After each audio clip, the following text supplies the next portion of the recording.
Sussex is not invited to the King's second coronation at Scotland, while the Wales' honoured new Rothesay title.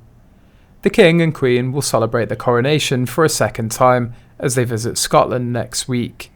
Charles will be presented with the honours of Scotland, the crown jewels, at a national service of thanksgiving at St Giles Cathedral on Wednesday the 5th of July as part of Royal Week.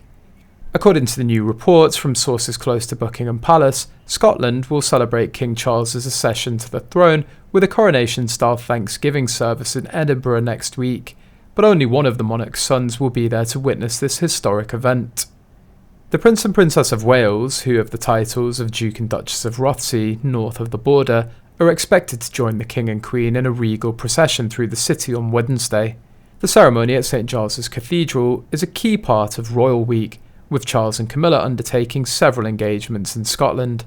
Prince Harry's not invited to the symbolic July the 5th Honours of Scotland service to officially mark his father becoming head of state in Scotland. The Duke of Sussex attended the coronation on May the 6th without wife Meghan Markle and flew in for just 24 hours to see his father crowned at Westminster Abbey.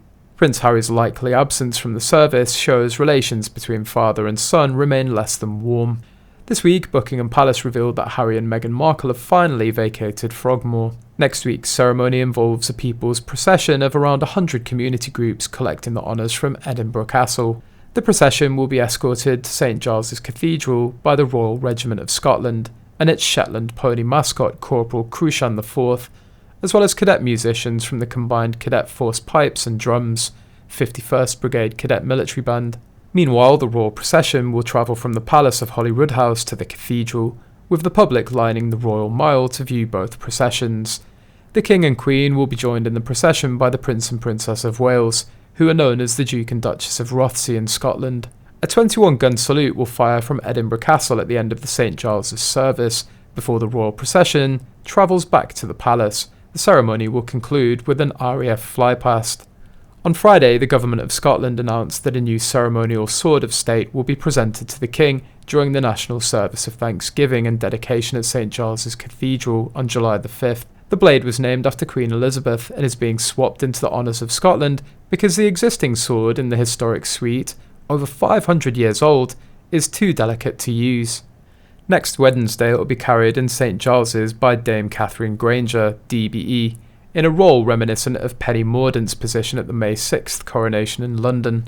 It would be an incredible honour to carry the Elizabeth sword on such a historic day for Scotland. I hope I can do it, and the occasion justice, Granger said in a statement.